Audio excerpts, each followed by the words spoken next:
to an interview this morning. A guy was talking to Mike Tyson and was asking him how he deals with fear, and it caused me to start thinking about how I deal with fear.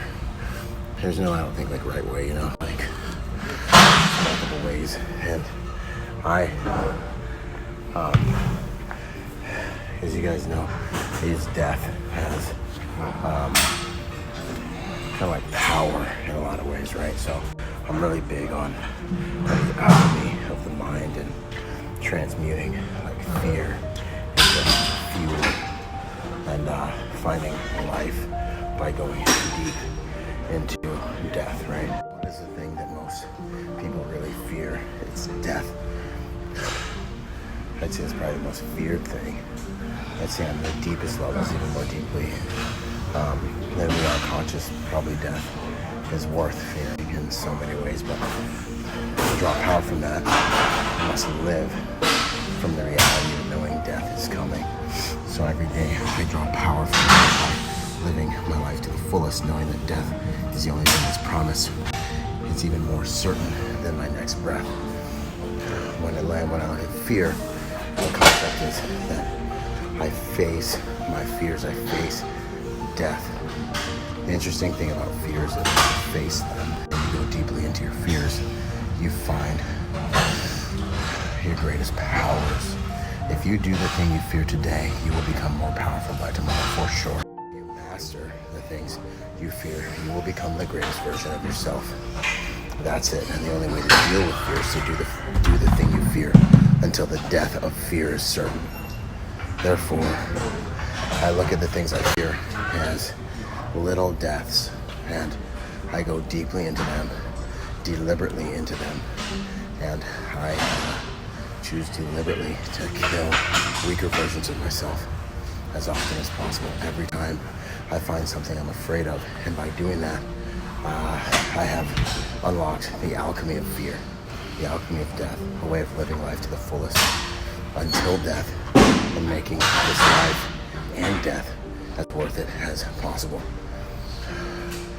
And at this point, I gain eating the soul of things I fear and gain so much power from it, and I'm actually attracted to pain and fear because I've found the purpose in it. So to finish that death ground, power from death,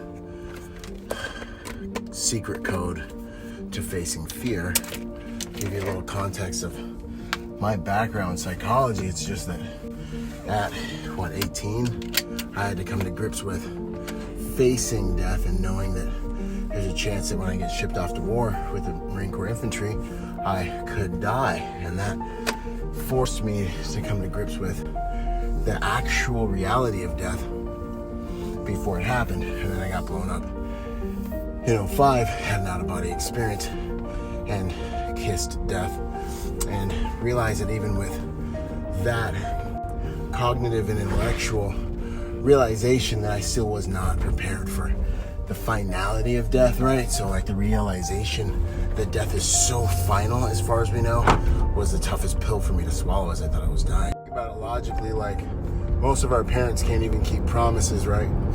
Like, I remember in friendships and in dating, being the type of man that keeps your word, like, is something that I found most people don't even have experience with, right?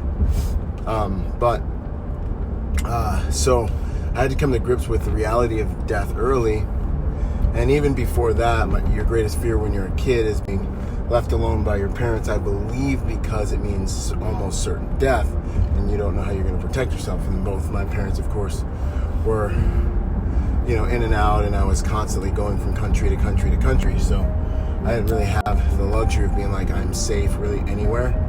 And even when I was with one of my parents, I was still often alone, and I had to fight for myself because I was usually the only American or the only black guy or, the only whatever. I'd say all that to say, not that I'm special, but there are things in your past that are times you've had to face your fears that you can bring up now as software that you already have deep in your psychology to help you face your fears today and over the course of this year. So think back of times when you were brave and when you did face your fears, and when you did do the thing you feared, like death, because all fear, I think, has to do with death in some way. So if you learn to face your fears, and the reason it's romantic for me to face death is because I come from a warrior's paradigm. I'm a warrior. The ultimate sacrifice, the ultimate awesomeness is to die well, is to die valiantly, is to die for something worth dying for. This is the ultimate sacrifice. This is the coup de grace. This is the zenith of warriorship and warriorhood. So facing my fears is how I practice facing death, and how I do face death constantly. And all the payoff that I get from facing my fears is that I become stronger and more amazing and more powerful and stronger to face something bigger next time. And and it's really facing your fears how you grow. It's the number one way you grow. Do the thing you fear until the death of fear is certain. And then life is so loving and amazing that it will give you another thing to fear that's bigger. And then you face that fear and you get stronger, right? So it's amazing that some people see that as cruel, that life gives you things to fear. I see that as love and as graciousness and as providence, because I consume those fears and draw power from them, right? So when you face your fear, you face death, and you rise like a phoenix. And it is the alchemy of fear. And to live life drawing power from the reality of the finality of death constantly, because that's what makes you live every moment to the fullest, is the alchemy of death in so many ways. I don't know, maybe something happens afterwards when you're in heaven or the next life, or you come back as a dog. I don't know. I have faith. I have my beliefs. They're mine. I believe in Jesus Christ and that I'll go to heaven and rule over the universe, right? But those are my beliefs, right? But no matter what, I think whatever spiritual discipline you adhere to, living this now the right way and to the best of your ability,